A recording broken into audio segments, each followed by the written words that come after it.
Good morning, good afternoon, good evening, good night. Welcome into episode 107 of the Second to One podcast. Joining you today is myself, Shiz. We also have Mr. Mo Snell and Brother Taheem Green, aka Jerry Jones Security Guard. That's right. How are y'all feeling this week? I'm doing good, man.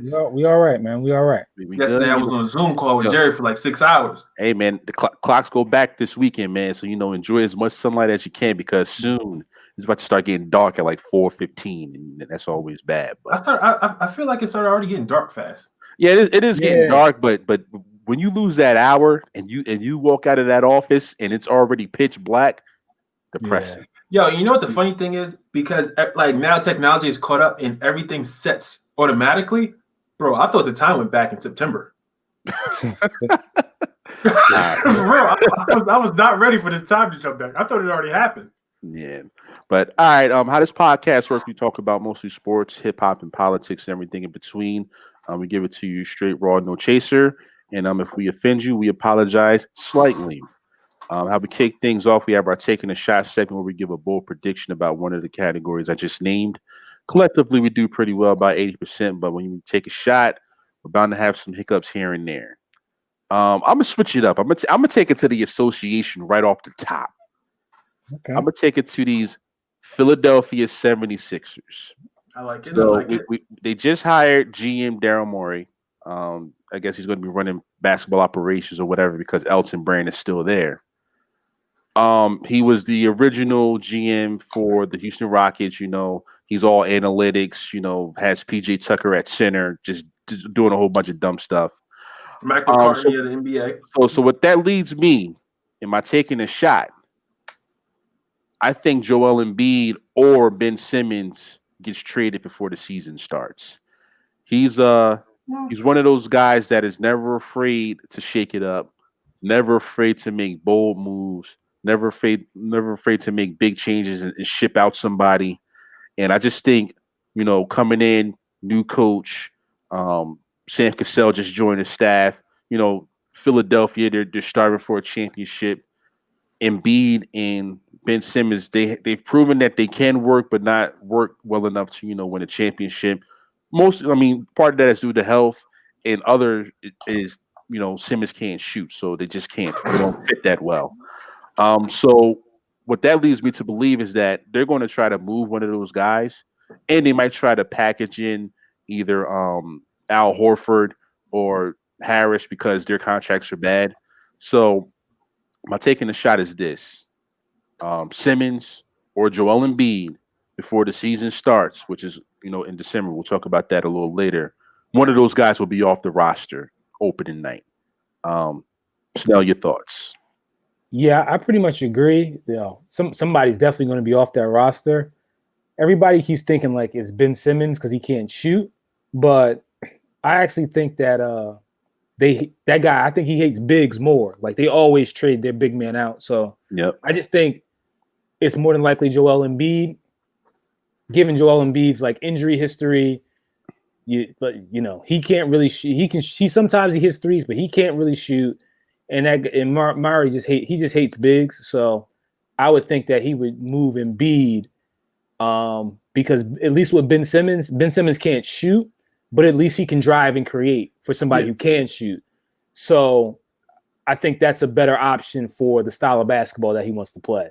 So I think Embiid is the man that gets shipped. And I think right now Embiid has more value than Ben Simmons from like a personality standpoint.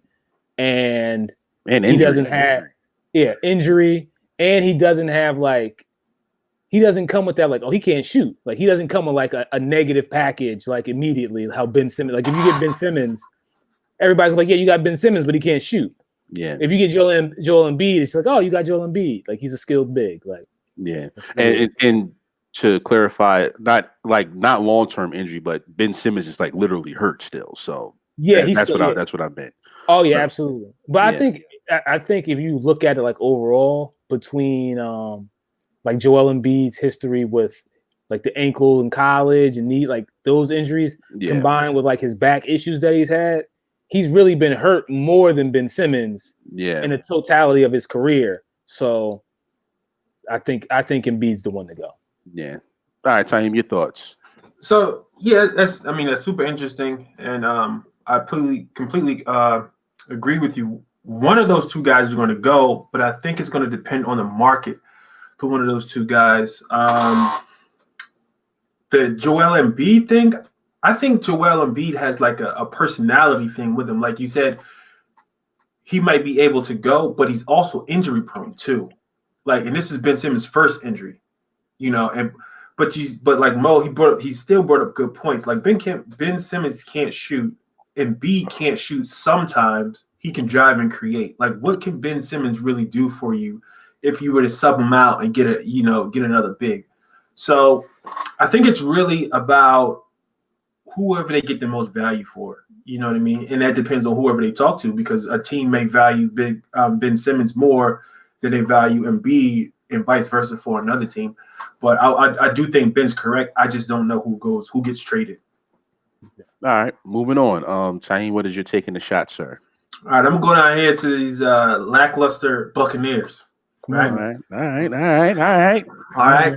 So we all live on planet Earth, so we all know what happened last week.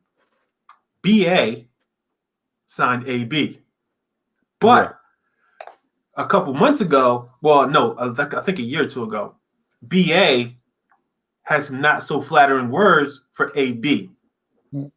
So, and we all know AB's personality.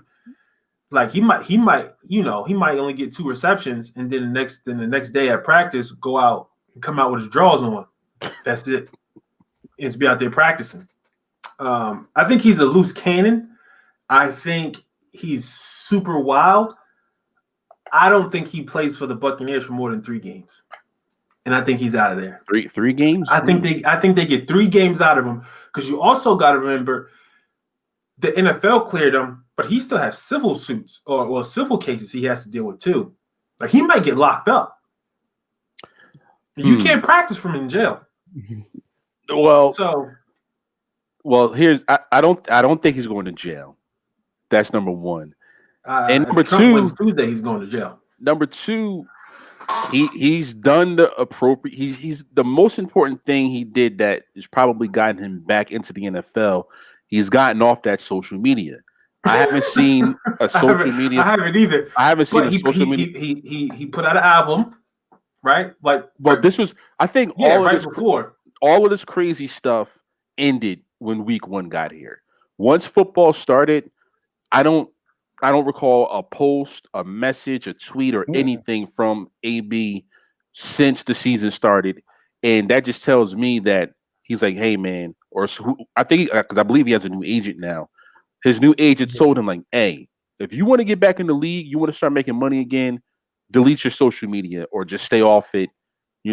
Comply with all of the police and your court dates and all that stuff. Make sure you take care of all of that. And if you do that, by week 9, you'll be back in the NFL, because the talent is there, of course. Like, you can't deny that. The talent is there. But my thing is, because you know what he called Mike Mayock, right? That got him kicked out of LA. Yeah, well, I mean, again, that's in the past now. This is a new man, apparently. And if you get the Tom Brady endorsement, anything's possible. Like you're a made man. And that was also one of there's been rumors that's why Brady wanted out of New England, is because they got rid of AB and he was throwing to Julian Edelman and a bunch of UPS drivers. Like that would make anybody move except the AB. Like, if AB could never have went there. If you throw the UPS drivers, I'm out. Yeah, so that was the thing. And so what I'm saying is that I think AB really has, I don't know for sure, but my educated guess is that he's learned his lesson. He's humbled. He has a great opportunity to go in the playoffs and win a Super Bowl. The Bucks look great, and he's gonna be on probably the most talented team of his career. Like, he's gonna be playing the slot with Mike Evans and Godwin on the outside, like that, and then Gronk as a tight end. Like, you brought up another good point. Are there enough passes to go around with Brady's degrading arm because I can throw farther shit. than Brady can right now. No, you Stop. can't. Did you see Yo, him play against the Raiders last week? Listen, He must have missed it. He ain't got no, cable. I got Brady on my fantasy team, so I seen it. Yo, I seen it all. that I pass. can go out there and throw a football further than Tom Brady right now, and I bet you 100, not dollars either. That pass to Scotty Miller, back of the end zone. That let me know Tom Brady still got a lot left in the tank. So he has more accuracy, but he doesn't have no more strength in me in his shoulder. Come on, man. well, I mean, you could throw the ball 80 yards, but if you're throwing it to the third row, what does it matter? As long as you're accurate, that's the name of the game. But I disagree. I think AB finishes out the season and they go on a playoff run. Snell's your team. Your thoughts? Yeah, man. AB contract ain't guaranteed. That's all that matters. So if you gotta play to eat, I'll take my chances with you. That's how we're gonna roll with it. He got money though, I thought. Well, his contract was terminated because he was kicked off the team he was kicked off the Raiders last year. Yeah. So a lot of that money is gone. So he gotta, you're doing music videos and albums and all that. Somebody got to pay for that. So maybe he has to get some more money. But again, I think me personally, I don't think you should be in the NFL if you're gonna put out a trash rap album, which he did. So, yeah, well, that's another thing. But all right, moving on. Snell, what is your taking the shot, sir? So I'm trying to think. We're always so many places that we can go. I'm going to take it right to. We'll take it to the association to LeBron James, because I think what they're making LeBron James out to be can be very bad for the NBA as far as they are determining when the season should start based off of what LeBron James thinks. Oh, and I see what you're saying. I think that's a little too favoring. Like, if it's one thing, of course you want the input of your stars and what they think, but this is seeming more like a LeBron James thing. Like, hey, well, we want to start at this date, but if LeBron James says it's no good, we're not doing it. Because if he doesn't play, this isn't going to work, type of deal. And I just think that's giving him too much power, too much credit.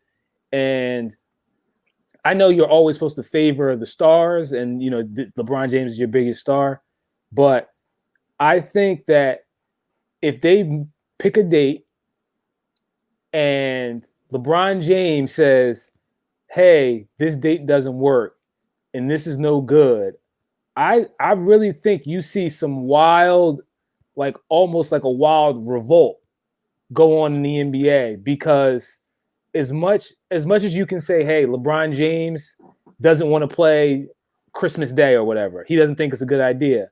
There's teams out there that weren't in that playoff bubble, that haven't played basketball for very, very, very, very almost a year. Like a very long time. Like the New York Knicks. Exactly. And now you're basing starting the season off of LeBron James. Like, I just don't think that's going to go over well. And I think if that happens, I think you see like a mini revolt. Like, I think you'll see like the non-bubble teams, like all the owners, like up in arms and like pissed off, because they're missing out on. They already took a hit not finishing the season with money. Yeah. And then to say, hey, yeah, I know we said we're going to start the season here, but we're not doing it now because LeBron James said so. I don't know how that's going to fly, like he said, with a Dolan, or you know what I mean? Like that's even that's like Golden State. Like they Golden, like their players are healthy. Yeah. They're going to get either a second overall draft pick, or they're going to trade it for a star. They're going to be ready to go like immediately. So my taking the shot is this: if they come to, because they were talking about like Christmas, like this year, like kicking this thing off. Yeah. If this date is changed, I think we see a mini revolt happen in the NBA coming from the non-bubble teams, because they're hurting. Those markets are hurting right now. Yeah. If you ain't, you didn't, your team wasn't in the bubble, you missed out on half the year, and now you're pushing the date back even further. Man, we need some income.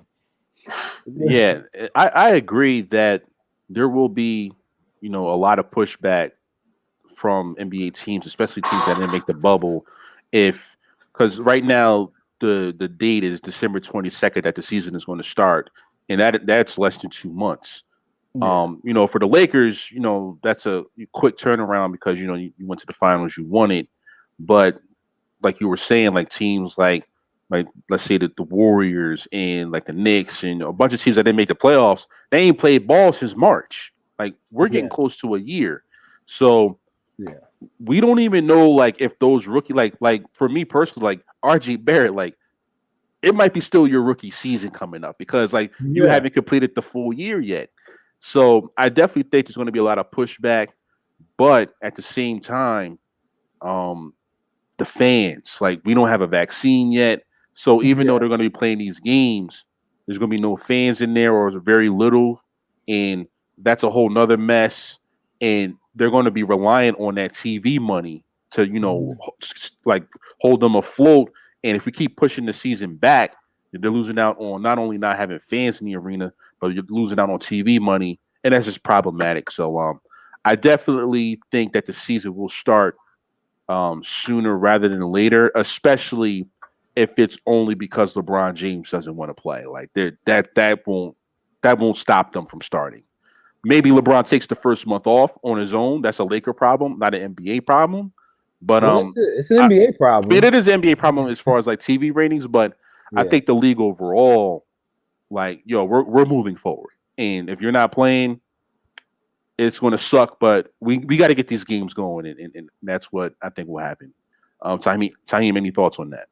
Yeah, I got a bunch of thoughts on that shit. So, my first thought is, like, personally, I feel like everybody is the same. Like, nobody is better than anybody else. Mm-hmm. So, and I think you're right, Shiz. Like, there's going to be a mini revolt because if not the deadline, but if the start time was December, right?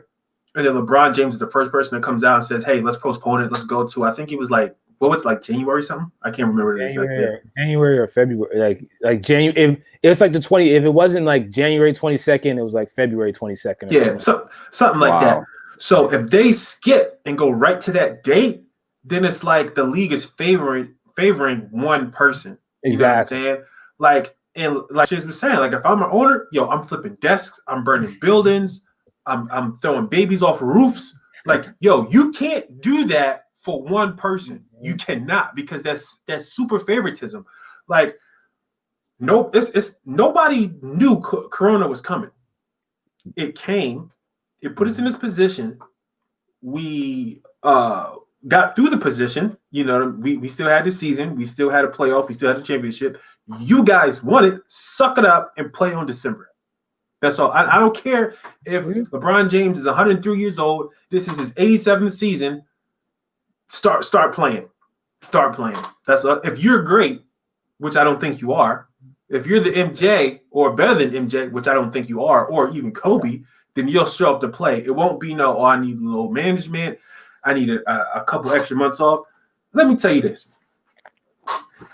If this was old 23, Michael Jeffrey Jordan, he'd have showed up a month prior to the season and was cooking people then. So step up to the plate, LeBron. Or Leroy, as I like to call you, what your mama named you. Step up to the Leroy. Yeah, his name's Leroy. It's not LeBron. All right, round of applause for our taking the shot segment. All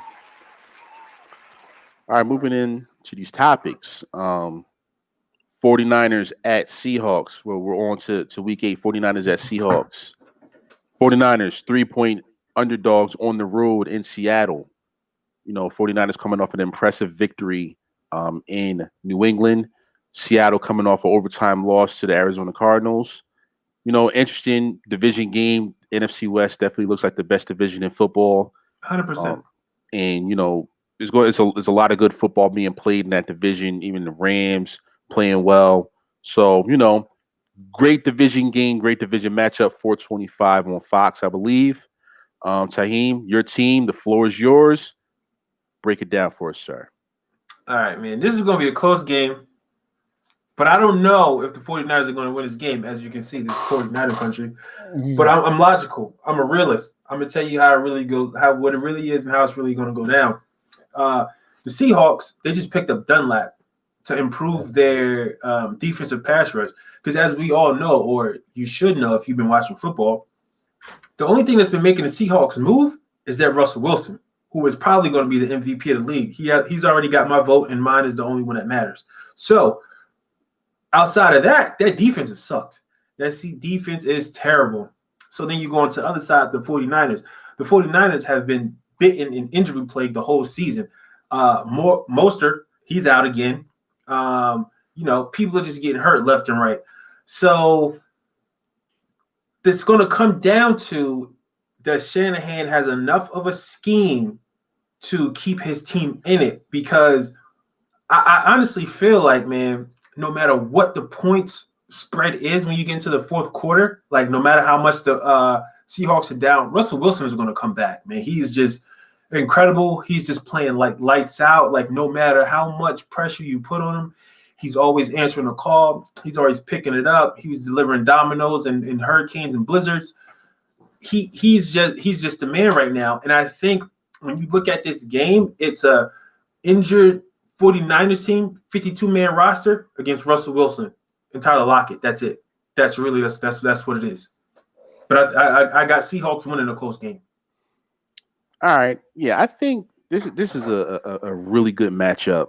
And I think the 49ers can actually pull it off because, I think that loss to the Dolphins woke them up. And, when you get embarrassed on your home turf, you kind of have to reevaluate everything that's going on. And Shanahan is good enough to reevaluate and to make adjustments and make changes and, draw up a great game plan. As you said, the Seahawks defense is not really that good. It's not good at all. I know they made a trade for Dunlap, but due to COVID, he has to wait at least a week because they have to test him for like 6 straight days. That's true. I forgot about that. So he won't even be in the game. He won't even be able to play. Jamal Adams is still out on injury. Now, of course, Russell Wilson playing like the MVP. That offense is hard to stop. Very hard to stop. 49ers, they're banged up, but I think that, division games that they know how to play this team. They know how to play them. They know how to, scheme for them.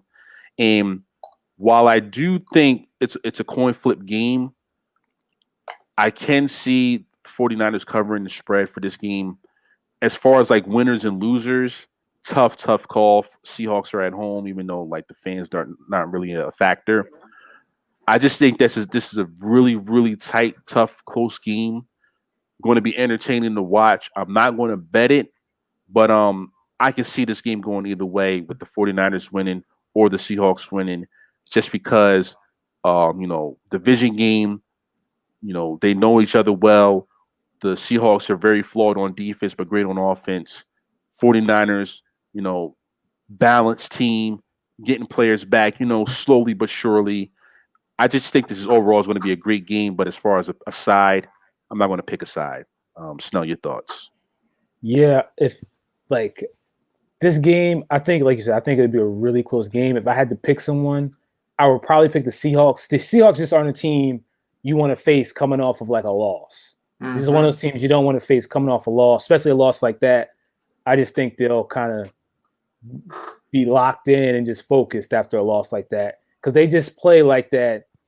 It always feels like the Seahawks are just living on the edge of like they can win, they can lose, and they win, and then they get a loss, and then it's like it's back to they rip off a couple more wins. So just coming off of a loss, I would just probably just take the Seahawks. I think they just will be focused in and they'll pull it out. But I think it will be a close game, though. Just like you said, the familiarity is there, so I don't think it's a blowout by any means.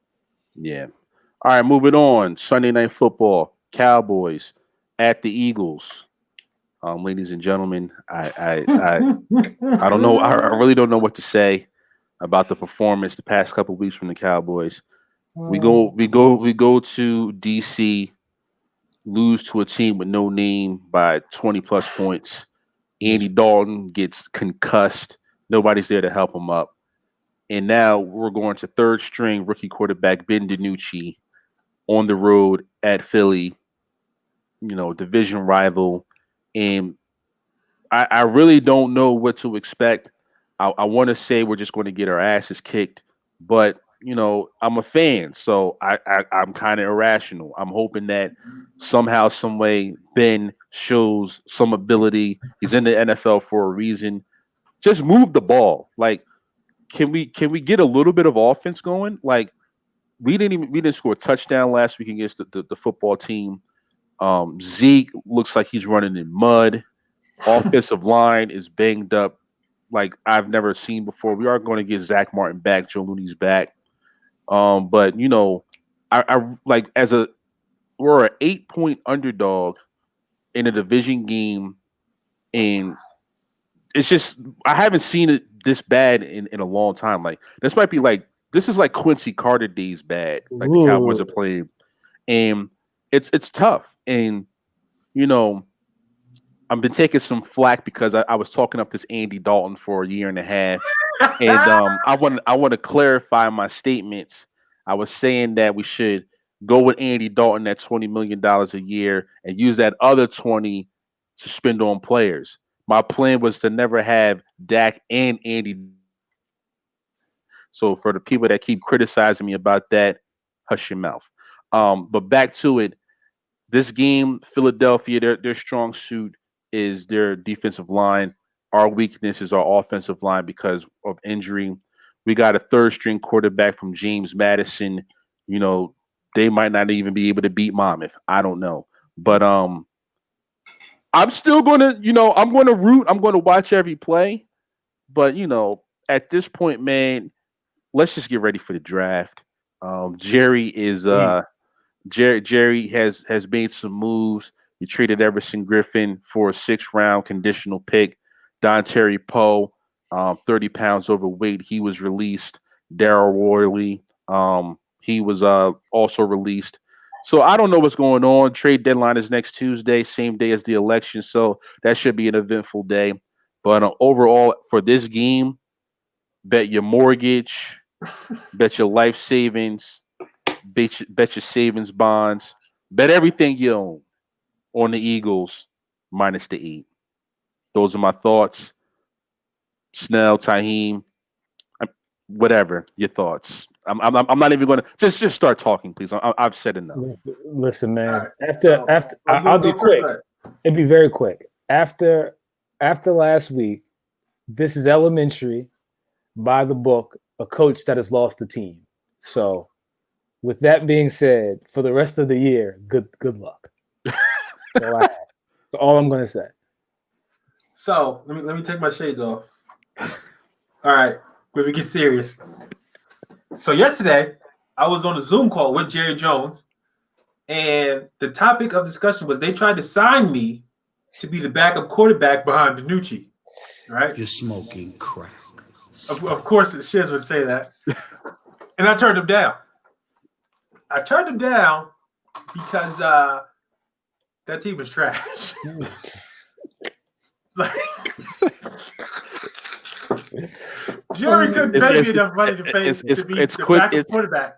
It's Quincy Carter bad, man. Like this is the worst I've seen this team in like literally 15 years, man. It's been really bad. Alabama could come to Dallas and beat that team. 100% they could.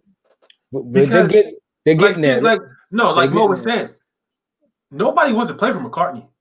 Like, I don't know how he approached the season. I don't know how he approached training camp. I don't know how he approached practices. But whatever he does, the entire team doesn't like.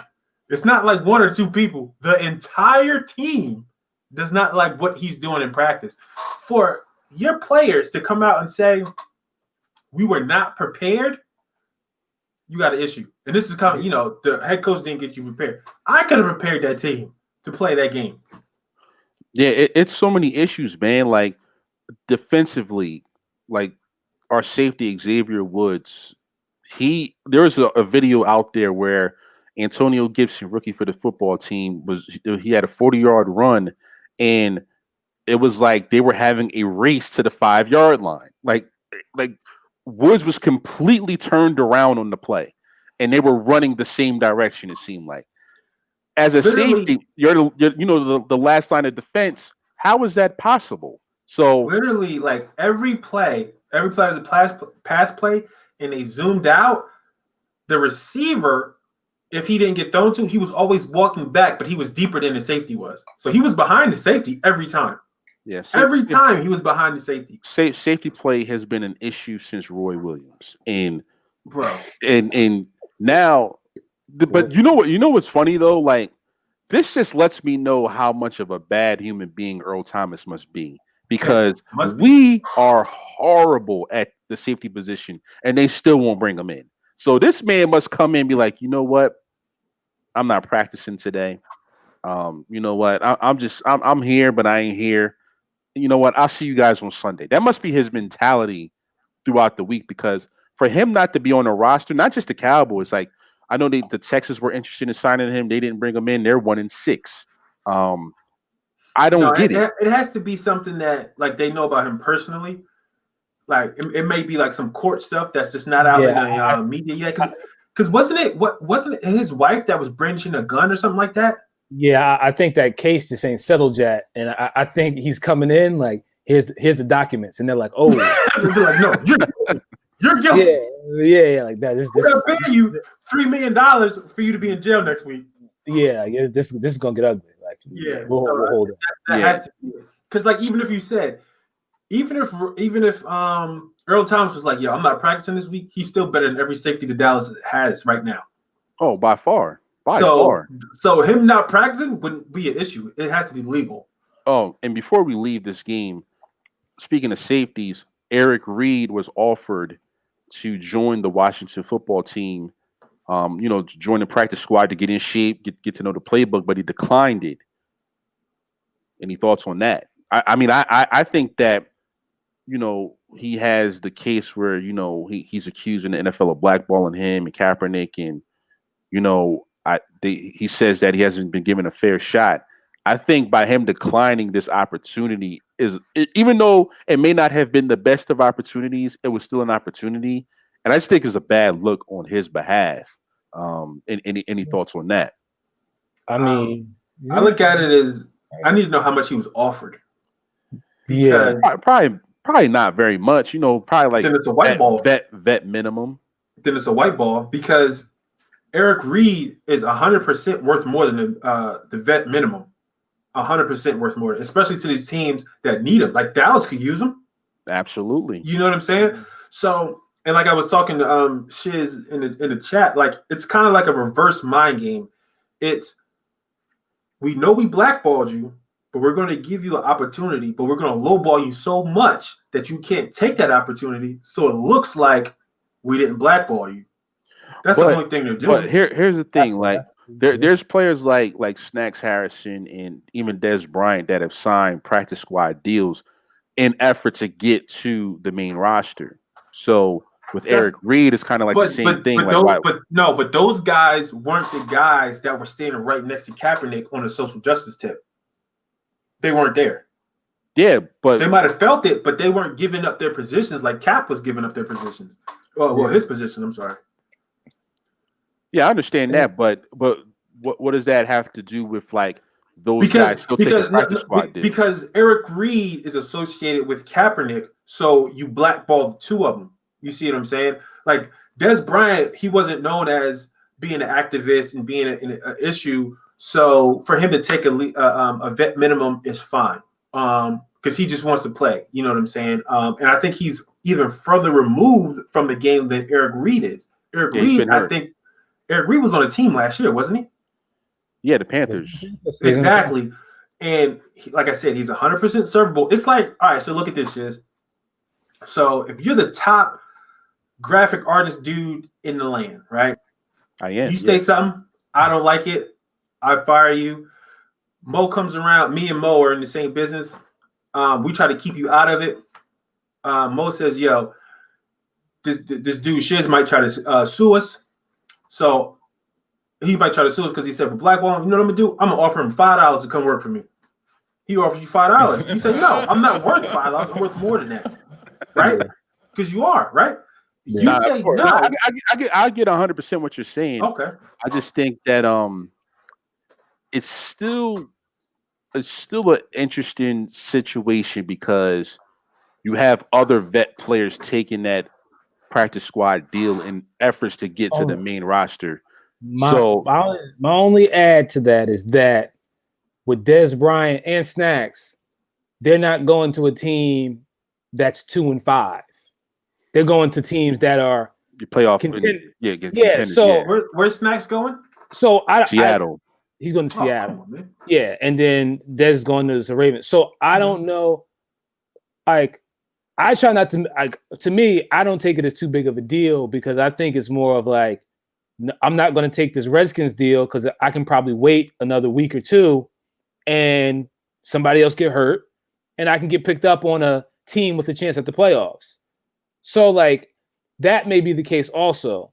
So that's kind of the angle that I took from it is that, oh, he probably didn't take it because he doesn't want to play for the Redskins. It's like that's true too. Maybe I am thinking too deep into it. But the thing is, we're already in week 8, so like the season is moving.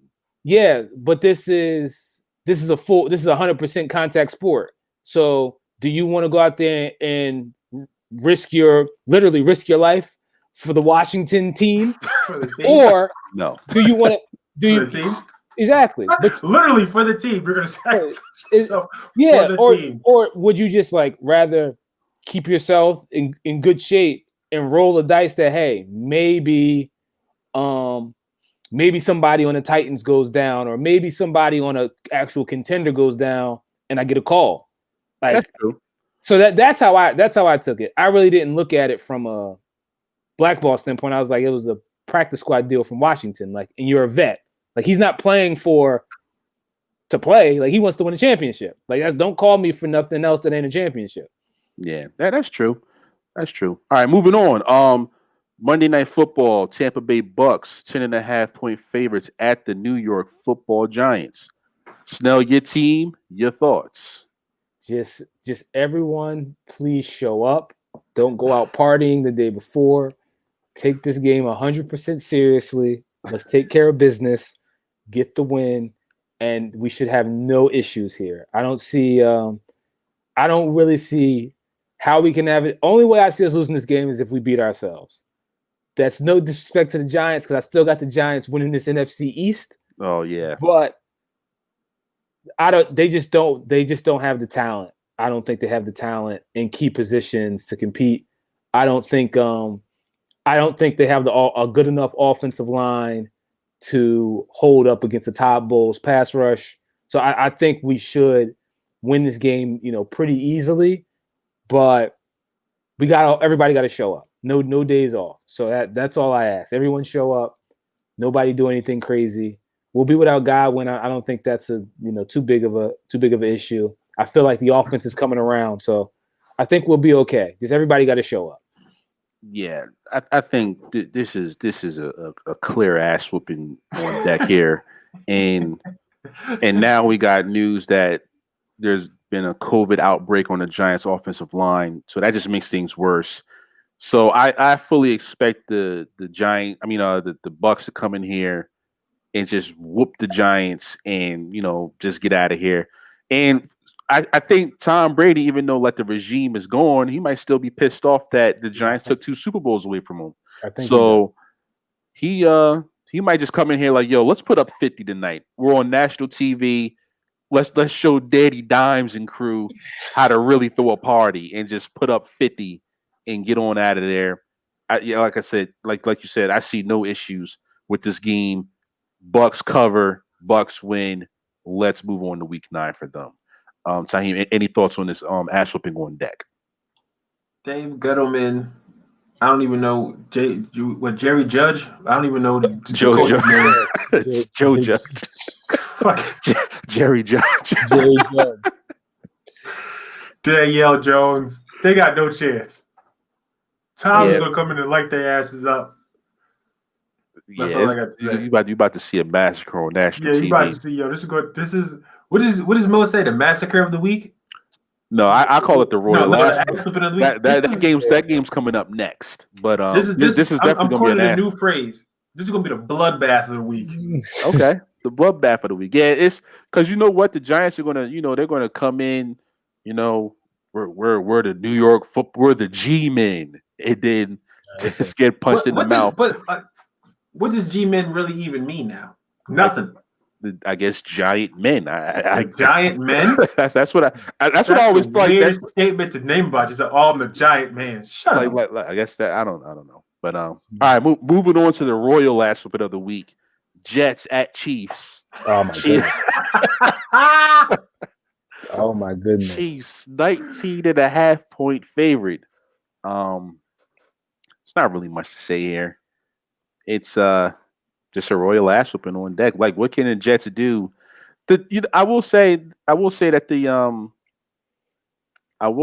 Jets defense, they play with a little bit of pride. Yeah, but you're going up against Patty Mahomes.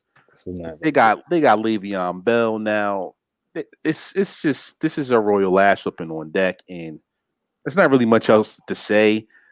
I mean, if you're in a spread pool, maybe look for the Jets to cover 19.5, just because it's just so many points. But even then, that's just like far fetched. Stay away. Yeah. Not much really to handicap. If you're looking for a guaranteed winner, just like on the money line, you won't win much money, but this is pretty much as guaranteed as it's going to get. If you want to turn $3 into $3.10, bet the Chiefs. That's all I got. Snell, your thoughts? Listen, man, this is exactly what you do. You go down, you take all the money you got, you go down to your local casino, put it on like you said, put it on the Chiefs money line. You'll get rewards credits for placing the big. Simple as that. That's a good idea, actually. Yeah. You get rewards credit for betting. You'll get that. So put in as much as you can, get your rewards, and you'll be good. But this is by far. No, this is the royal ass whooping of the season. That's what this is like. Yeah. This is I'm trying to think the last time I seen a spread this big in the NFL. I think it was, last time I remember a spread this big was like the Bills Vikings. Yeah, maybe, and the Bills won that game. Yeah, Josh Allen rookie year, and the Bills won that game. That situation is not going to happen here. Yeah, but this is about to be bad. I think the Le'Veon Bell factor, it only makes it worse because now. Oh yeah.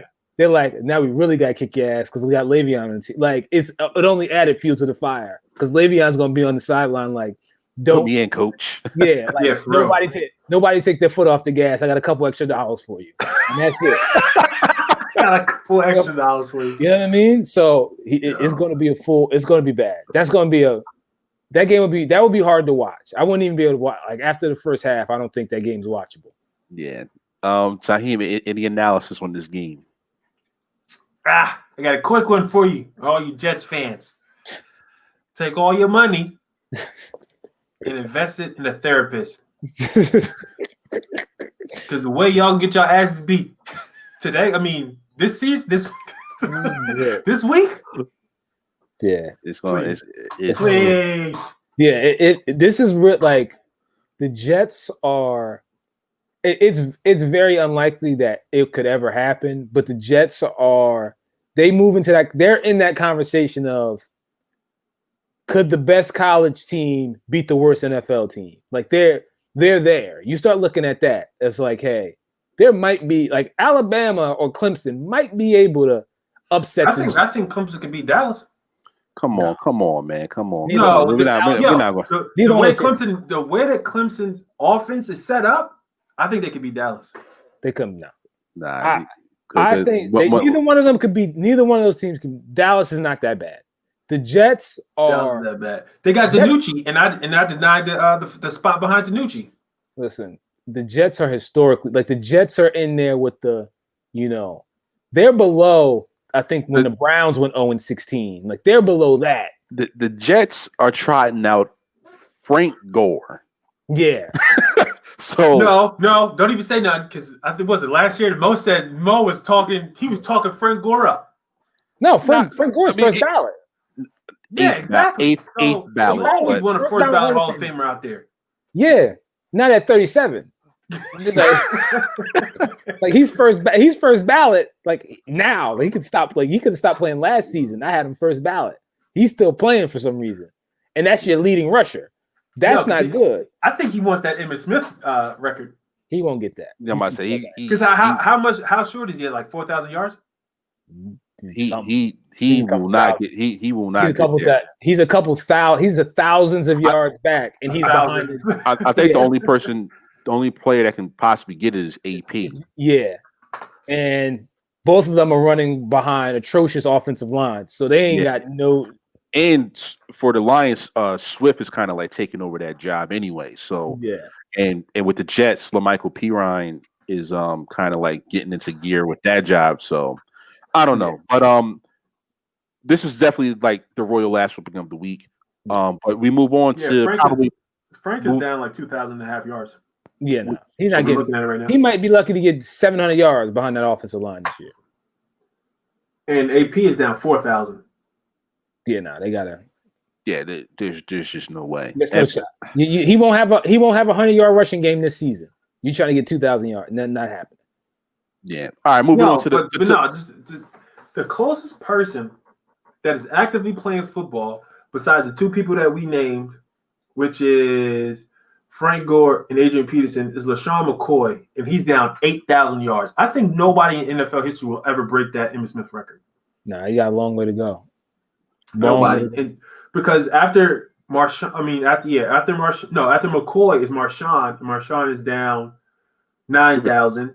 Yeah, no. And then you jump all the way down to Mark Ingram, who is down 10,000. And he might be done. Not done, but like he's about to get replaced. Yeah, just the way the run game is, nobody's getting that. Like you need Derrick Henry to sustain this for the next 4 years. Like, to get like a close run, like somebody's got a shot. Mm-hmm. Yeah.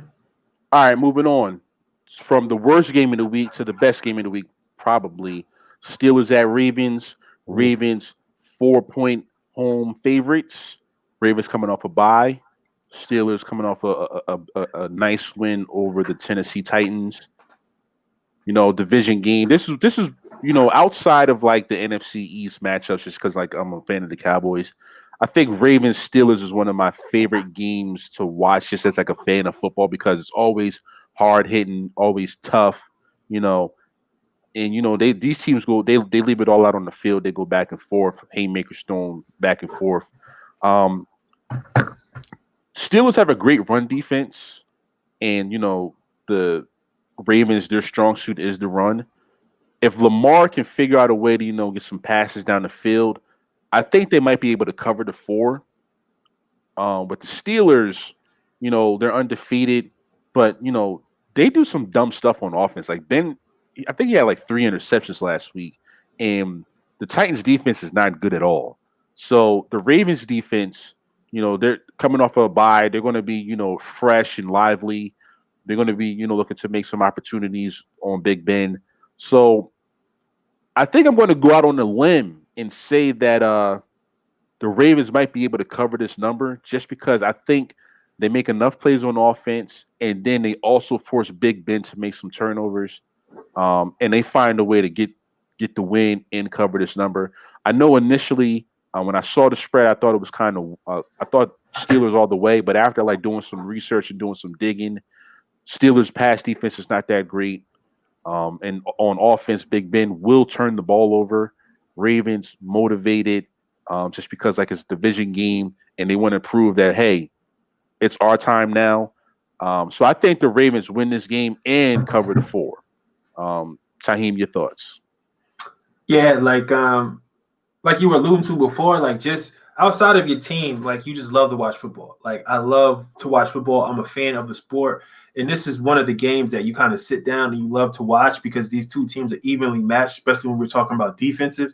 I think Lamar Jackson is taking some steps forward. That offense is a little bit more dynamic. And then you look at the Steelers, their run game is going really, really well right now. They have Claypool or Claymore or whoever the fuck his name is. He's whatever. He's doing real good on the outside. Ben Roethlisberger still touching people in appropriate ways. Like I just feel like this is one of the games. You know what I'm saying? You want to watch. You want to really sit down in front of your TV and watch. I'm always bring up Big Ben touching people in inappropriate ways because they like to do it to black people. So I'm bringing it up. Yeah. So real quick before Snell goes, so Big Ben last week against the Titans, whose defense is not good, 32 for 49, 268 yards passing, 2 touchdowns, 3 interceptions. So, you know, you throw 3 interceptions against Baltimore, they're gonna make you pay big time. Oh, yeah. So, all right, but Snell, your thoughts on this game? Yeah, I think this is just a field goal, a good old fashioned, like you said, tough football game. I think it'd be a field goal type of game. I think Tucker's the win, like kicks a winning field goal. That's the type of game I think is going to be. I also think the Ravens are coming off a bye, so they're just fresh. They're coming off a bye. The Steelers are coming off playing the Titans, who's a tough team. Their defense isn't great, but it's still a tough team. You got to go out there and tackle Derrick Henry all game. That's just a lot. That's a lot on the body. So yeah. So yeah, I just think the Ravens, like you said, they're motivated. They're coming off a bye into this big game. I think they have an advantage, but I still think it's going to be a close game. So I would take the Steelers in the points. So that would be my bet. Yeah. All right. Before we leave football, trading deadline will come and go before the next time we record. Do you guys have any predictions as to who will be moved? Like the biggest name that will be moved? The biggest name. I think the biggest name is going to come out of Dallas. Somebody else on that team is going to go, whether it's Amari or Zeke. Outside of that, I'm really not sure. I don't think any other teams are really, really pressed to make any moves at the deadline. Yeah, I can't really think of like a big name. Like I know a lot of people were thinking about like Julio or like that's just like I said, that's just not a decision you make now. Like you let the next GM make that move on a Julio or Matt Ryan. So I don't think any really big names go. I'm trying to think of like, I think you see more situations like a Carlos Dunlap where you've been with the organization and if we can get you out of here and get you to a winner, we'll try to do it. Maybe I guess so. The biggest name I may say is like AJ Green. That might be the biggest one to possibly see move, and that would be more of, hey, let's get you on a winner. Like let's get you on a winning team for some picks. Yeah, like a situation like that. But I don't think you see like a young player, and like I don't think you see anything like that. Like you see a team doing a favor. So the one name I have seen, and this would be a big move, is that Stephon Gilmore from New England. Yeah, I did hear about that a little bit. I've seen some rumors about him having his house up for sale and all this crazy stuff. And everybody, they always say that. Oh, your house is up for sale. That means they're trading you. I might want a bigger house. Yeah, that's true. I might want a smaller house. Like get out of my business. Yeah, that's true. Usually I would say Jerry make the phone call, but at this time, we're about to be heading into tank mode because we're probably going to lose to the Eagles, and then next week we got Pittsburgh coming into Dallas. So that's another loss. So it's gonna be tough. But if we could get him for like a second, I mean, maybe, but more than likely New England's going to win a first for him, and that's just way too much at this point in time because you're going to have to give a first. You have to give up a first round pick, and he just signed a big contract, so that's going to be a lot on your books. I don't think they're going to be looking for a first rounder for him. I think so because I think it's going to be second and down. Yeah. I mean, he's labeled as the best corner in football. Just got paid, but this season he hasn't shown that this season though. Nah, he hasn't. But I just always refer back to the Jamal Adams trade. They got 2 firsts, a player, because I don't know. I think the Seahawks. Yeah, I think the Pats could get something similar to that if it was the off season. Mid season, I don't think you can get a haul like that because it's like even though we're getting the best corner in the game, we're about to lose him for 2 weeks because we got to teach him our system. Yeah, so and you got to get through COVID. And everything else. Yeah. So I just don't think if you wait till the offseason, I think you can get something similar to that Jamal Adams type of a deal. because you're Yeah. bringing them in. You got time. Yeah, But because that did. I mean, that whole trade was bad for the league because it set a bad precedence. Seahawks should never did that. They literally got robbed with a water gun.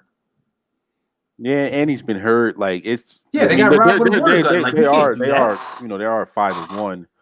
Mhm. But we'll see how it goes. But interesting to see because one of the things that I've been hearing is that there's teams that are in salary cap turmoil, like oh yeah, the Falcons, the Saints, the Eagles. Those teams, like they got to dump some players because their salary cap next year is already bad, and it's projected that the cap is going to go down because of COVID. So we might see some And moves. and one of the teams that you refer to that can't really take that loss is the Eagles because they don't got nobody anyway. If they start Yeah. dumping players, they're gonna really up Shit's Creek. Yeah, there was a lot of rumors that Zach Ertz was going to be on the move, but he got hurt, so they got. I heard that too. Yeah. Yeah. So, but all right, round of applause for football. Moving on to the association, we kind of touched on it in our taking a shot about the NBA wanting to start December 22nd. I think it's going to happen, and I want to see. I just want to like the bubble was cool, and even with this season, they're going to probably be playing in their own arenas with minimal fans. Mhm. But I just want to see like the free agent moves. I want to see the rookies. I want to see the draft. I want to see all of that stuff. And I believe last week I brought up the question of who do you see the Warriors moving that number 2 overall pick for if they decide to trade in? And we said like Bradley Beal or other players, but I did hear something or somebody mentioned something that I think would be a really great move. Kind of under the radar. But I think it would be a great fit. You might want to get more for this pick overall, but what if they moved that number 2 pick to Orlando for Nick Vucevic? I don't even know who that is. Then you're an idiot. All right, so okay, the value of the pick, the value of the I'm only going to allow Mo to call me an idiot. No, I'm talking house about with him. no. I'm talking about if you traded that pick for Vucevic, you're an idiot. That's what I'm saying. Oh, okay. Okay, so I thought they would need more too. Yeah, But that's not even. What do you think of the fit? The fit's Like great. I said, I don't even know who that is. He's a center for Orlando. He's a 20-10 guy. He's a really underrated player. Yeah, he's a 20-10 guy on Orlando. Yeah, that's the thing though. He's They're a playoff team. Well, He listen, has to put up that. exactly. So team. this is exactly what this is where where I'm going to educate you, Shiz, with your you should know from your Nick days of. Please don't mention Andrea Bargnani. Please. What about? Let's talk about it. What was Andreas Bargnani? A 20-10 guy. Yeah. On an average team, right? Same difference. Correct. You put him on a really bad team, he's not good. And if you put him on a really good team, he's just a background player. You don't give up a second round pick for that. I mean, the second overall pick for that. No way, not a chance. If I'm on in Orlando, I'm averaging 15 and 10 too. Like it's Yo, just Orlando, but the thing again, Orlando is a playoff team, though. Like it's not like they're in just the East. they're not just going, 30 and 52. Like In they're the East, doing the East okay. is like D3. Yeah, it's just not. You're just not getting enough back. I get what you're saying, but you're not getting enough back. Like like Danilo Gallinari is a great fit for the Warriors. You don't give up the number 2. You don't give up the number 2 overall pick for Danilo Gallinari. No. You're giving number 2 for somebody I never heard of before. No, but come on, Gallinari. He's a good player, but He's a 20-6 guy. A 20 and he's a 17-6 guy. Okay, that's great. That's Vucevic is like a 22-10 guy. He's a good player. No, he might be like. Hold on. Y'all talk. I'm gonna look up the stats right now. If anything, you are better off. You're better off picking the rookie, and if it doesn't work, trading them, and you would still get more back. Okay. Than trading like. Man, this shit wasn't that great.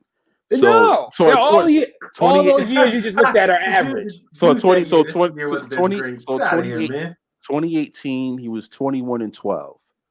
Last year 20-11. So, Mhm. you know, Yeah, he's a it double-double guy. assist. This is a So the Golden State has Clay, Draymond, Steph, and the Wiggins. guy they got from the trade, Wiggins. Wiggins, and at second overall.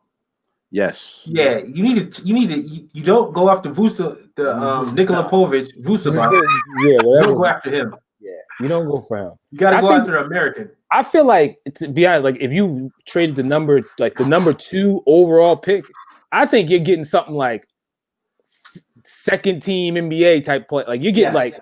like yo, get me They need a big.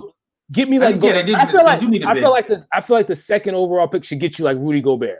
Like I feel like you getting like I would be 100% with that. that's Rudy the type Gobert. of talent. If Yeah, they that's the get type of Rudy talent. Gobert, That's they're the type winning of the talent. championship for the next 2 years. So you would rather have Gobert than Vucevic? Yeah. Yes, because you don't have to deal with all the legal, the visa documentation, the passports, all that foreign money stuff. No. Whatchamacallit? No. Gobert's a great defender, of course, but Exactly. You don't need with that team. You think they're points? You think they need more points? they don't need points. They don't need points. But They don't. it'd be nice to have somebody that could put the ball on the ground and make a shot. Like if it ain't an alley oop or a putback dunk, Gobert doesn't score. Shiz, they won a championship with JaVale McGee. I understand that, but we're trying to go back to the Imagine- dominant days where we won't lose more than like 12 games. They You didn't don't have think- that first run. They won what, 69 games or something like that. Well, the year before Durant got there, I think the year before they won 73-9. Yeah, that was yes, before Durant. exactly. yeah. They don't need points. Another scorer. They need another a shot blocker. Yeah, they need another defender. They don't need more points. He won't get the ball. Vucevic won't get the ball. I know that, but How would he get 20? I don't know if I'm trading the second overall pick for Gobert like that. I would. I would. Because you might be very. Gobert and a bench player. Like you're not. That team would become outrageous if you give Rudy Gobert. You're adding the defensive player of the year with another defensive player of the year to a team with you just like it would be insane. I think I would go the Embiid route first. I would explore that first, and then I would look at Embiid first. Gobert, like I said, he's a great defender, but so he's so limited offensively. Like I just think that pick is so valuable. You should be able to find a player that's like well-rounded. What you need is the person that the Warriors need where they're at now is you need somebody that can score without the ball. We don't run any plays for you. You need to find your baskets, rebounds, putbacks. Like you need to find your point. We're not running any plays for you. We have too many other options to run any plays for you. You need to find your points. So the piece that they need is you need somebody. All right, we need a rebounder. We need a shot blocker. We need something else. We don't need a scorer. It's just there's no pick and roll. Like they're not doing pick and pops with Vucevic. That's just not happening. We got Steph Curry. Get down there, get a rebound. Go do something else. We don't need you to do that. I get you. I 100% like they might can just go get Dwight Howard and be good and just draft. Not for no second. No. They would, just pick up in free agency. Oh, yeah. Get him? Like you need this current volume of Dwight Howard. Where Dwight Howard, prime example, like Dwight Howard, he ain't get a play ran for him all bubble. Like that's what you go. Like if you go into the Warriors, that's what you're going to be. So either you get a young guy who's just a rookie and is just like, hey, I'm a rookie. I'm going to take my lumps. Or you just get a guy that knows his role, like just play defense, get rebounds, get alley-oops, and do what I got to do. Like you don't need somebody to score. Like that's not what they need at all. At all. Vucevic needs like set plays. Yeah, I get you, but it was just a very, very lost his mind. no. It was brought up, and it was intriguing. Yeah. I was like, Very That's not interesting. intriguing. Yes, it is because Vucevic? they you don't even know who he is. So what are you talking Exactly. about? So if I don't know who he is, you don't get him. You don't even like, but he would be a good fit basketball wise. Like, yo, we will never go without two straight. We would score every possession, and we would never not score. Like if we don't score within two possessions, we're doing a bad, like, call a timeout because we have so much firepower. But I do understand the Gobert situation or scenario because, like, all you need is rebounding and defense. But I'm just not sure that the second overall pick for Gobert, you might need a little bit more. Hey, breaking news. Yeah, you either one of Trevor them, you Lawrence probably need more. has just You need more. tested positive for COVID. Yeah, I saw that. I was just getting ready to say that Trevor Lawrence. Okay. So That Clemson. that don't matter. They'll beat. They're Gonna beat the Sparks up whoever they play. Bro, I'm just saying. Well, the thing with college though is that you got to sit for 3 games with that COVID. That's the Big Ten. Oh, that's just the Big Ten. That's the Big Ten's thing. You got to sit for 21 days. The Big Ten did that. Yeah, I'm about to say, yo, stop. The ACC, SEC, yo. As soon as you test clear, you're good. Yeah, that was my bad. Yeah, that's a Big Ten thing. But anyhow, Clemson's backup quarterback is a first round pick in the NFL, so it wouldn't matter. It doesn't. It's like DJ Uiagalelei or something weird like that. He's a first round pick, so don't matter. All right. Well, speaking of COVID, let's move on from the association. Speaking of COVID, Dodgers win the World Series. Congratulations to them. Hold on, quick round of applause. All right, that's enough. But the biggest story from it is player Justin Turner. He had COVID. Yeah. Played. Yep. Was removed from the game. Yep. And then came out to celebrate, knowing that he had COVID. Yep. MLB really did nothing to stop him from doing so, and it's the last game of the year, so they won't get as much backlash from it. But this is just this almost like terroristic style stuff here that's going on. Like he is COVID disease. Positive that can just start sharing it to other people. Other people might have underlying conditions; they might die, and if you know that he hasn't and they still allowed him on the field, some type of punishment needs to take place. If you are any one of the owners, the players on another team, I don't care if you make the playoffs or not, you got to make the biggest thing in the world. Because how do you test, right? Yep. Play the game and get pulled because you're positive halfway during the game. That's what I said. When I saw that, I was watching the game and they pulled them and put somebody else in, and I was just like, oh, maybe they put this other guy in to get him some burn, or it was just a scenario. Yeah, I was thinking it was for pitching to line up. If they put in a left-hander or a right-hander, this batter will be better. That's what I was thinking. And they say for COVID, I'm like, yo, don't you test and you get the results before the game? Because if you get the results during the game, it defeats the purpose of even testing. Why are you testing if you're going to go out there and play anyway? Yeah, it made no sense. It made no sense. And you're right. So action should be taken. They should kick him out and put him in the Canadian League. So here's my thing. As much as I say as much as people want to blame Justin Turner, it ain't really his fault. It's the MLB's fault, if you ask me. Yeah. First off, because he took a test and it was unconclusive. At that point, he should have never been allowed. They needed to do another test. At that point, you don't put him in. At that point, you hold him off. He should have never been allowed to play from the beginning. So after you let him play, it's already over. It's already done. There's no point of pulling him because the damage is already done. It can't be undone. You done breathed on everybody on the field. So this is what I was trying to explain it to people as, right? If you test everybody before you get on the plane, right? And one guy has an inconclusive test, but you let him on the plane anyway. Mid-flight, hey, this guy has COVID. All right, we're gonna have him stand in the back now with a You're mask gonna have to jump on. off the plane. Oh, yeah, either we're gonna have him stand in the back, all the way in the back of the plane with a mask on. He has to stand the whole flight, or we're gonna have to emergency land the plane right now. Listen, we're already mid-flight. The damage is done. The damage was done as soon as you let him in. So I don't really blame Justin Turner or his team, because it's like, if we're in a situation and we're in a room, we all walk into the room and it's like, hey, we all has to test, but his is inconclusive, but he came with us anyway. Then you find out later the damage is already done. It can't be undone.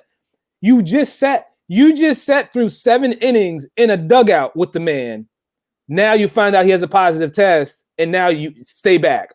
So you know what I'm saying? Like the Major League Baseball already messed it up by letting them come in the game from the jump. So I don't really think it's Justin Turner's fault. I think it's the MLB's fault for even allowing him through after the inconclusive test. He should have sat from the very beginning. No, I totally agree. If you have an inconclusive test, you don't know if it's positive or negative, he can't play, period. Exactly. But, I don't know how he was even allowed on the field. The commissioner was in the building. So how does that work? So exactly. We'll see and then whatchamacallit, like, I believe he tried to stay back, and his team was like, come on. Like, we don't care. Because they was probably like, yo, if you got it, we got it too. Yeah, we already got it. We just was sitting next to you, sharing sunflower seeds, chewing like, it's done. Coughing, sneezing, sharing Gatorade, like, it's over. The damage is done. It's over. You're all dying. Yeah, the MLB really is at fault for even allowing him to play from the very beginning. Yeah, I don't know, but hopefully a swift punishment takes place, because, if that could like really be dangerous, like going forward, like if people in that building or on the field caught it and spread it to other family members and somebody dies, like, you literally saw what took place, and it just should not happen, especially next season and going forward. Yeah, or even look at like the NFL or NBA, right? Imagine the NBA, the bubble. Imagine there's an inconclusive test and they're like, oh yeah, we're not sure, just go play. Like, no. Yeah, no. You're not even getting in. Like, we're kicking you out. Yeah, you're out. But so that's the MLB, and that's a crazy league. Yeah. All right. Well, round of applause to I didn't give a round of applause to the NBA, so round of applause for them. We're not going to round of applause for baseball because there is spreading COVID. Spreading COVID. They gotta get that commissioner out of there, man. Whatever his name is. Did you hear him talking? He sounded drunk. Like, it ain't Bud Selig. Yeah. Yo, he sounded like he was either drunk or he was on lean or something. Something was up. But all right, moving on. The time has come. It's been a lot of bickering back and forth for the last 4 years. The election is here. Yes, sir. I've already casted my vote. Jersey makes it easy. It's going to be a shit show, man. Tuesday night, like I was explaining to Taheem earlier, I don't drink during the week. The only time I really drink is when I'm watching football. But Tuesday evening, about as soon as I clock out, pour me up something nice and watch either a new regime take over or another 4 for Donald. And either way, social media, I'm going to be either blocking or muting people left and right, because I already know the mayhem that's going to be taking place on there. As we saw before we started recording, Lil Wayne and Donald Trump, shaking hands and taking pictures. Lil Wayne talking about he's the leader for us. Horrible. The leader for who? That's what he said. I don't believe in that, of course. But wait. But no, the leader. He was saying. Well, he was insinuating that he's the leader for Black people. Hold on. I'll read the tweet. One moment. So this is the tweet from Lil Wayne, Weezy F. Baby. Yeah. He just has Lil Wayne, Weezy F. Just had a great meeting with real Donald Trump. Besides what he's done so far with criminal reform, the Platinum Plan is going to give the community real ownership. He listened to what we had to say today and assured he will and can get it done. That is Lil Wayne. Good to know. So we have that. We had Ice Cube last week with his nonsense. 50 Cent with his nonsense last week as well. I did see a picture of young Jeezy in a meeting with Biden today. I don't know if that was a recent photo or if that was like beforehand. So it's clear that these campaigns are trying to pander to black people more than ever as we get closer to the election. Yeah, this is not. So but I mean, I think when you look at it, when you think about the pandering aspect of it, like who's lying and who's not, I think you have to say that, or you have to look at it like, yeah, Trump is lying more than Biden is. Like he's not looking out for black people. Yeah. So my thing is this: the biggest problem we're gonna have is this. This is the worst part about it. Is with these things being mail-in ballots, this thing's about to take. We ain't getting a decision for. I feel like this is going to play out like an extra week.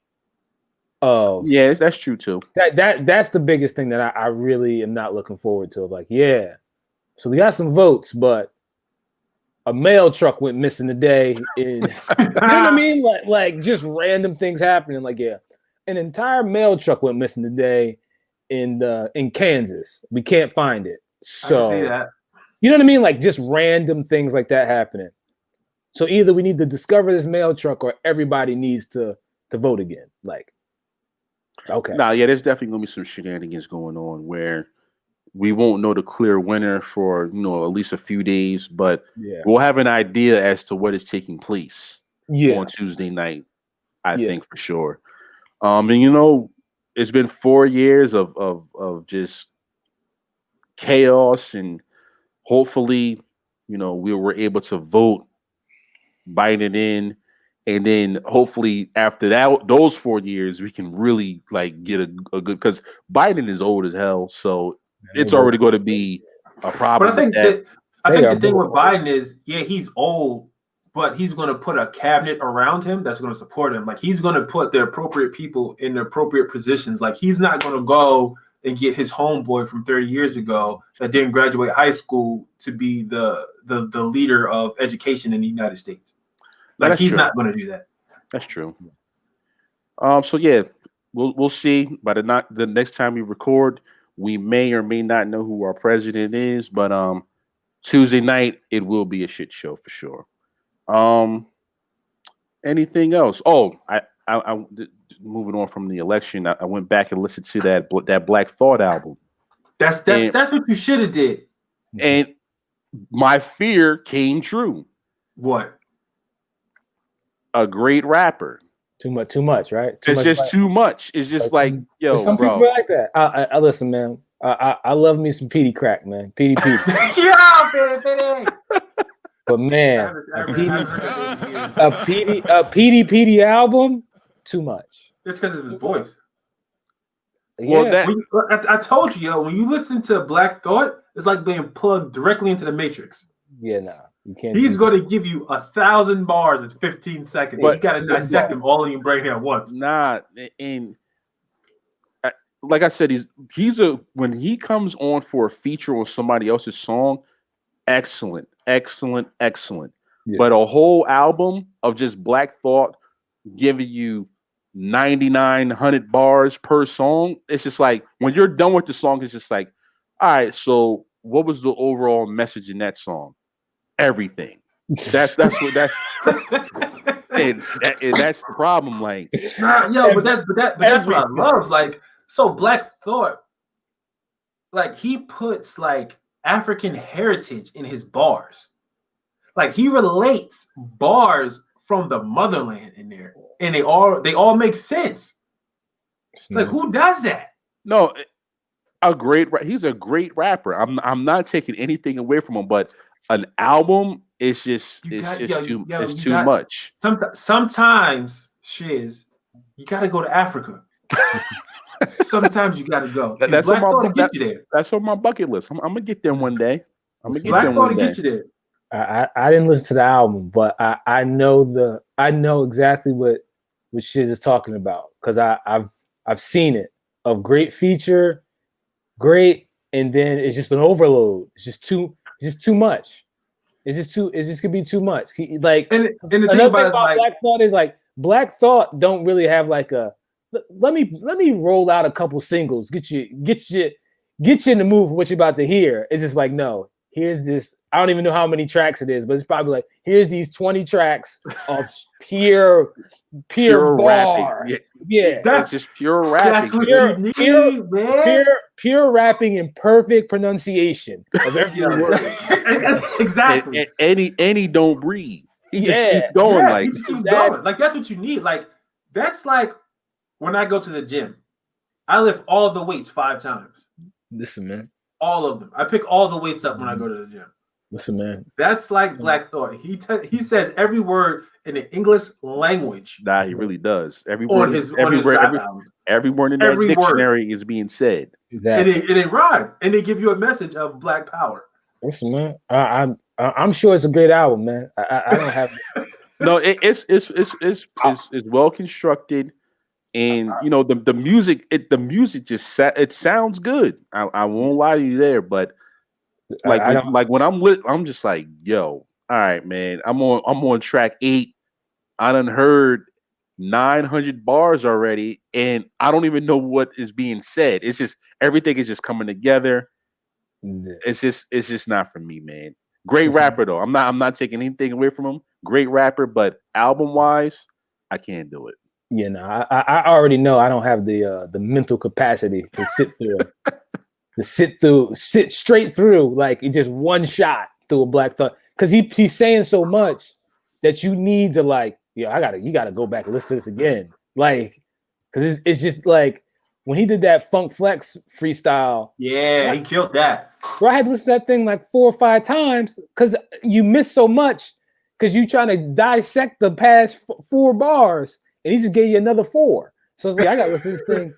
If I got to do that with 16 tracks, we got an issue. Yeah, definitely. We got an issue. So, I'm sure it's good. Yeah, good. It's good music, but again, if you're just if you listen to the bars, it's just like, wow, like this man has said everything possible. Yeah. Anything else? Any other music that you've listened to over the past week or two? I'm still listening to that unreleased Jay Electronica. Like that's good. Now that's good music. I haven't even queued that up once. Yeah, man. Put that down, man. Put that to sleep. I'm not listening to that. I haven't. Yeah, that's not even in my list to be listened to. Yeah, for real. I think my guy Davies put out some new music, man. He got a new album out, man. Y'all need to go ahead and tune in. Come on, my man Davies, man. He put I think he put out the same album, but it's the 3rd edition of it. Come on, man. Y'all need to put your ear to the street, man. Y'all not out there. Dave Davies is another guy. Dave Davies, I've tried big time. I've tried to get into his music. I like Davies, but like I said, I think it's the 3rd edition of his regular album.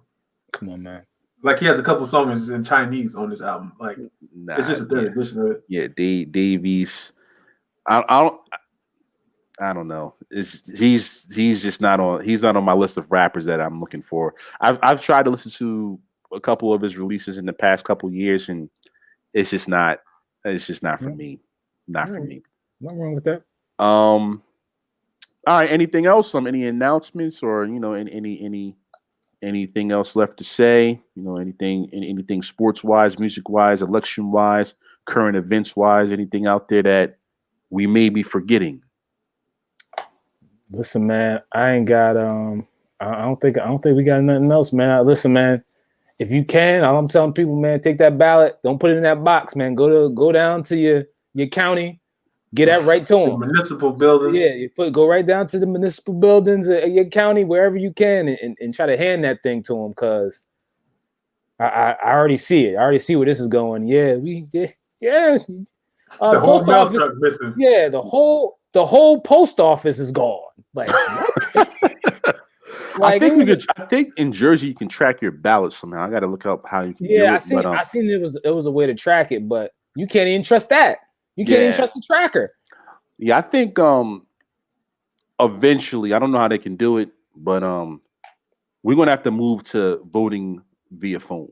That might be the next step. It's going. It's a lot. They're gonna hack the shit out of that. That's unhealthy. You can't. But no. But if we could do our taxes online, like we're sharing our social, all of our People money don't give a being shit made. about the taxes. What you mean? Your social's on there. Identity can be stolen. Yeah, I'm saying they don't give a shit in terms of they're trying to protect or they're trying to be able to control who's the president more than your taxes. Who does it? I mean, you back in your taxes.